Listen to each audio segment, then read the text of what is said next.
Hello, hello, and welcome back to another podcast episode of Overpowering Emotions, where I talk all things big emotions, emotion regulation. Today, I want to talk about boredom. I've had several kids that I'm working with ask about boredom, and it was something I was going to talk about in several weeks, just part of the emotion regulation series, when I start talking about the functions of emotions, and boredom was going to be one of the functions that I was going to be talking about. But with it being summertime at the time of this recording and sort of at that part of the summer where kids are going to start to get bored, or maybe they've been bored already for a little bit, this is perfect timing.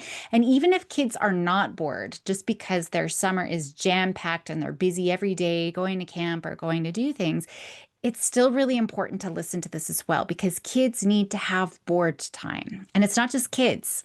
You got to think about how much time you're feeling bored as well. We also need to have boredom periods because we're living in this world, it's just overflowing with so much activity, constant stimulation all of the time. Our brain is constantly being bombarded all day long by stimuli, whether it's audio podcasts. Maybe I shouldn't be admitting this because you're listening or watching right now. But we're taking in, audio, visual, we're on screens all the time. And so it's really easy to become bored, especially with such a stimulating, screens are so stimulating the minute we're not on a screen. Even if we're busy doing other things, it can feel like we're bored, right? And boredom can start feeling really uncomfortable. It might start feeling like it's a problem to solve. And especially when kids are saying, I'm bored. And so we're like, what about this? And what about this? We're trying to solve it. But it might actually be a solution. So we got to be really careful. Now, as an ADHDer myself, being bored is really hard for me. It's so uncomfortable. So I get it. And it's not even being bored, just like trying to purposely go on vacation to go relax, right? It's uncomfortable for me to embrace doing nothing. But we all will feel like this, whether we have a diagnosis or not. There's always so much to do, right? And I know for me, that's the biggest thing is I can't just sit down and read a book because I've got all these other things that I need to do. It's hard for us to slow down, but our brains aren't built that way. It's not built for all of this busyness. Our brains haven't changed that much in a long time, 250,000 years, right? Most of our time was spent, yeah, we'd be foraging, looking for food, but we'd be also conserving energy where we would just be sitting and resting and waiting, right? Not much to do. So our brain wasn't built for the busyness. It was definitely not built for all of the stimulation that we've get. And we've unfortunately grown very used to filling every single quiet moment filled with something, right? The audio or the visual. Our brains are constantly being bombarded with all of the notifications, the emails, the texts, reels, podcasts, TV, internet, scrolling, background noise. It's just go, go, go, go, go. Even just white noise. We're just always, something's always on the go. We really need to pause and rethink this and what's best for our brain, not just for our kids, but for us as well. Because if we're never stopping to slow down, we can really easily constantly feel anxious or tired to the point of like just exhaustion. We can be easily overwhelmed. We can be really unfocused. Boredom forces us to pause, and that pause gives our brain space to breathe. It just gives our brain a break, which our brain needs, right?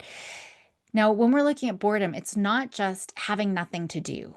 Boredom actually is a biological signal, and I'll be talking a lot about that brain-body connection and the biological signals, but it's a biological signal coming from our body that there's some mismatch between our internal cognitive energy and whatever the external demands are. Our brains are hungry for stimulation, hungry for novelty, for meaning or challenge relative to our own capacity, right? Or our own expectations. But it's craving these things and it has nothing new to latch onto. And with this screen-filled world, it's even more overstimulated, constantly wanting more of that stimulation. So it's normal to feel bored, obviously, especially in this day and age, but even before, screens were dominating our world. But it's all about how do we respond to that boredom? And how we respond to boredom has everything to do with executive functioning. So our executive functions, our problem-solving capacity, even creativity. Now, unfortunately, we're filling this boredom time usually with more stimulation. We turn to a screen, we start scrolling, right? But when we do that, we're building up this tolerance, and the dopamine hit isn't big enough. Same thing with drugs, right? You start off little, it feels great, but then you need more and more and more. And it's the same thing with screens. We need more and more and more stimulation. And so the big discomfort that we're actually feeling, that biological signal, in this day and age with all the digital screens, it's really a withdrawal symptom. Okay, because we keep getting that dopamine hit. So same thing with drugs. We have uncomfortable withdrawal symptoms. So the junkie just wants to go and get another hit, right, to feel better. And when we're constantly getting that dopamine hit with our screens or our highs from constantly being occupied all the time, just on screens, our brain wants more of that. And now we need more and more and more and a bigger hit because we do start building that tolerance. So all of that to say that's, part of it. It's we have those uncomfortable withdrawal symptoms. So what do we need to do? We got to detox, don't we? But boredom can really stress the executive functioning system in the brain. So when we're looking at the key executive functions that are engaged in our response to boredom, it includes things like cognitive flexibility. That enables a shift in our thinking when a task feels boring, unrewarding, monotonous, repetitive. It also gets the working memory, which allows kids to hold and manipulate ideas to invent maybe alternatives, new solutions. It taps into inhibitory control. So that's preventing impulsive behavior that's driven by the discomfort of boredom. There's planning and organization that supports sort of proactive engagement in an idea generation. It also taps into self-monitoring, which helps kids track how their internal states influencing their thinking or their mood. So without all of those skills, which a lot of our kids don't have, and I will be talking about some of them, impulse control coming up pretty quick here because that's a key foundation for everything. But without those skills, boredom usually leads to reactive behaviors. So it could be the whining, I'm bored, there's nothing to do. It could be irritability, it could be mischief, it could be excessive screen use because they just do that. Maybe it's learned helplessness. So there's a couple of things here when we're looking at this. One is, what if we just sat in that space, right? Like I said, I'm telling kids, yes, you're bored. This is a perfect opportunity to be able to work on emotion regulation because it's a fairly easy emotion to sit with. It's not quite the same emotion as if your sibling came into your room and messed up your room or took your favorite toy or something like that, right? That could be really overwhelming. So it's a fairly when we're looking at, how challenging, how reactive we might be to something, it's fairly easy to just sit with and really practice riding the wave of discomfort.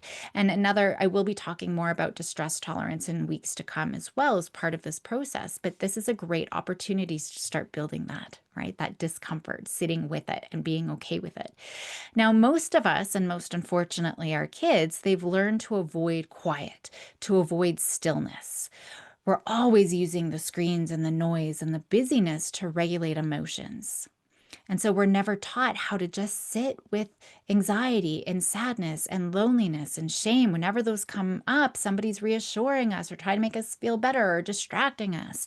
But we really need to sit with it. And boredom really forces us to be able to confront that inner world, right? Normally, it's very uncharted territory for all of us because we live in this quick fix society.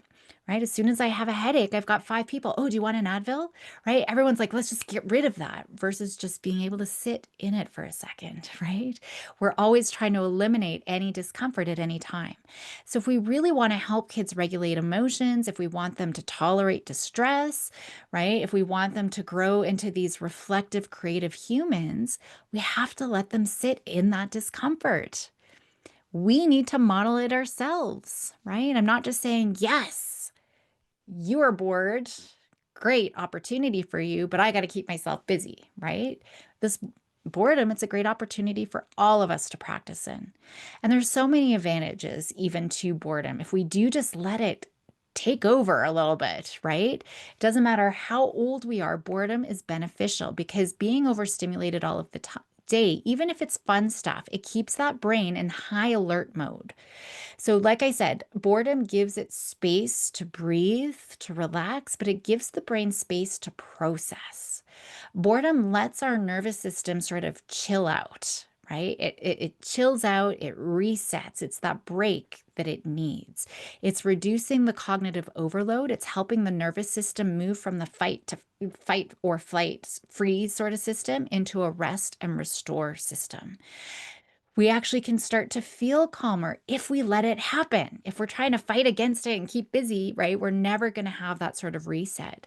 So it's good for all of us, right? And it's good for kids to see us embrace that stillness, to embrace that boredom, right? I'm just going to sit with it. Even if you're not feeling bored and you're just enjoying, whatever, being able to say, yeah, you know what? I'm bored too. Let's just sit in the stillness. That can really normalize the downtime as a healthy time, as an important reset time. Because otherwise, we're just taking the resources from our brain, we're using it. No wonder we're exhausted all the time. It's not punishment, it's not wasted time, it's a necessary, break that our brain and body really need. Now, the other thing is, it's not just reset. That boredom can really boost creative problem solving. We have two brain modes that I talk about, the task positive, the focused, we're working on something mode, right? We're doing our homework, we're doing our craft, we're focusing on something. And then the default mode, that's where our brain actually likes to be. And it should be in the default mode at about 50% of the time. They should be in each of those modes.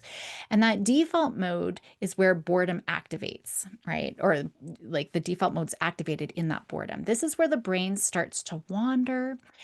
Kids get to sort of time travel. Get to think about different scenarios. They get to think abstractly. They're coming up with creative solutions to things. They come up with ideas. Maybe they're combining old knowledge in new ways, right? This is all the daydreaming, all of this. This is where the best ideas pop up. It's not when we're trying to sit down and come up with a good idea. It's usually when we're on a walk, we're not thinking about anything, we're in a shower, right? That's where the best ideas pop up. So when we stop feeding our brains this nonstop input, we're making room for new connections to form. Boredom is the gateway to creativity, right? So I'm saying, yay, if you're bored. That might be the start of some imaginative play. It might be the start of some exploratory problem solving or self-directed learning. During COVID, it was fantastic. My girls were bored. I'm like, okay, well, how are what are you going to do? We're going to sit with this for half an hour and see where your brain goes. And in that half hour, it was incredible. One of them's like, oh, I want to do a PowerPoint presentation. The other one's like, I want to do a PowerPoint presentation. And so just something that they were interested in. One was really interested in learning about Hitler. I think it was grade 3 around that time. But hey, it's self-directed learning. They were really interested in those types of things. So that's sort of the gateway. We need that, right? Maybe they're experimenting with different things. It could be science, it could be artistic, right? Maybe they're creating goals. Maybe they're developing their identity. Our older kids, it might just be figuring out, who am I, right? All of that only happens if we're not jumping in to rescue them with entertainment all the time. If we stop filling this boredom gap and we just let it sit and be there, we're giving our kids very important developmental opportunities to improve their internal locus of control. That's building their resilience, it's fostering independence, it's fostering persistence, right? So we want to make sure that we're capitalizing on it and not trying to give them ideas and fill the space. And even just taking those breaks, I mean, short periods of intentional stillness, if we can take a break and close our eyes for 5 minutes, right? Or maybe just watch a tree sway in silence, right? We're going to reset our attention systems. And that's really important for ourselves throughout the day, just to do that. And I know for me, I can get on my computer. I'm like, I got to do this report, or I got to do this thing, or I got to, like this morning from 4 till 10, 6 hours. It's a weekend today, the time I'm recording this. 6 hours, I was stuck on one thing, but I can feel my brain being exhausted. I would have done way better, been way more productive if every 45 minutes or so, I was taking about 5 to 10 minutes just to sit and do nothing.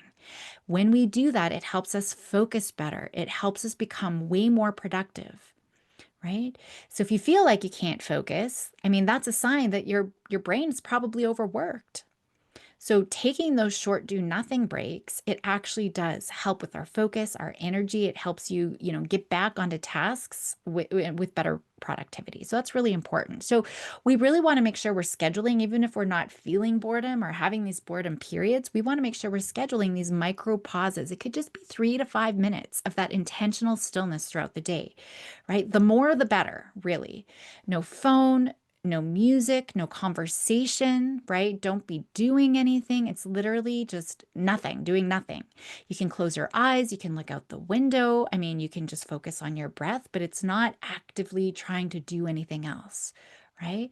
And we want to make sure we're teaching kids the same thing so that they can use that as a good ready tool when they go to school. Right. And that's going to be really important just so we can start ingraining it. This is just part of life and living and being productive and using our creativity. So it's a great skill to learn for mastering emotion regulation as well. So it does tie back into the emotion regulation piece because simply just, sitting and noticing what's going on internally is really going to be important for our kids when I get into these more complex episodes about some of the internal metacognitive sort of approaches where they really have to figure out what's going on inside. And a lot of our kids and even adults, we just have no clue because we're bombarded all the time. We really don't have the opportunity to figure out what's going on internally. So making sure that they really are having those times to observe their thoughts, their physical sensations, right? Maybe every morning it just becomes a ritual. It's not fixing, it's not judging, it's just noticing what's happening because that's going to be a really important skill to bring to big emotions when those big emotions come up. Part of this to make sure that we're capitalizing on this boredom stillness period is just to normalize it. We want to frame boredom, just like any other emotion, as a normal emotional signal. It's not something to be feared, it's not something to be eliminated. And I'm going to be talking a lot about that when I do get all the different emotions, even really uncomfortable ones. It's not anything to eliminate or try to fix. We can change our language a little bit, right? So instead of I'm bored, maybe I'm resetting, or I'm giving my brain a break, or I'm taking a creativity break, or something like that, right? Because sometimes it's I'm bored, it just comes with this negative connotation. And sometimes it's just that little linguistic shift that can make all the difference. So if we're encouraging kids to adopt, this different type of language, it just really helps them understand that doing nothing is also doing something and is also important for overall well-being, right? So that can be really helpful. Definitely take breaks from tech, definitely reduce the stimulation. You, kids, everybody, watch things like caffeine, multitasking, even just background noise. Okay, especially if you're already feeling edgy, that's just adding to that stimulation. And kids can pick up on our dysregulation too. Calmer adults equals safer emotional environments where our kids are going to be better able to regulate their emotions. All emotions have benefits. I'm going to be talking about that in weeks to come. Never problems to fix, just remember that. And with boredom, it's really an invitation to reset, to reflect, maybe to reconnect. We just want that boredom to play out. Not rushing into, fill the space or find solutions. We want them to be able to just sit in that discomfort long enough. That's going to stimulate initiative, whatever initiative that they've got, right? So letting them be bored, it's probably just the best thing you could do for them and for yourself for the summer, right? Just having that time. All of this to say, though, I do have a list of activities that I've put together over the years. I'm going to put that in the show notes. I'd say, at a different time when kids aren't saying that they're bored, you can show them that list. Maybe, before they say bored, you can be proactive and say, hey, here's a list of different things, you know, feel free. You can use it like a menu sort of thing. Don't say when you're bored, right? But you can just say that it's there because that could be one of the things that they are figuring out, okay, how am I feeling? What am I doing? Now I'm creative, right? But now I've got this list that's going to now spark some creativity after they've had a little bit of a break reset, right? So we just want to use that resource proactively, right? Rather than reactively trying to get them to choose something when they're saying that they're bored, right? We want them deciding on their own and seeking that out on their own. So that's going to be really important. I'll leave it there today. Hopefully that's helpful. Definitely use this opportunity to maximize sitting in discomfort because that's going to be the work that's going to be coming and a little bit harder of the work. So we really want to capitalize on this. But have a great day. Help those kiddos be bold and courageous, and I will see you next time.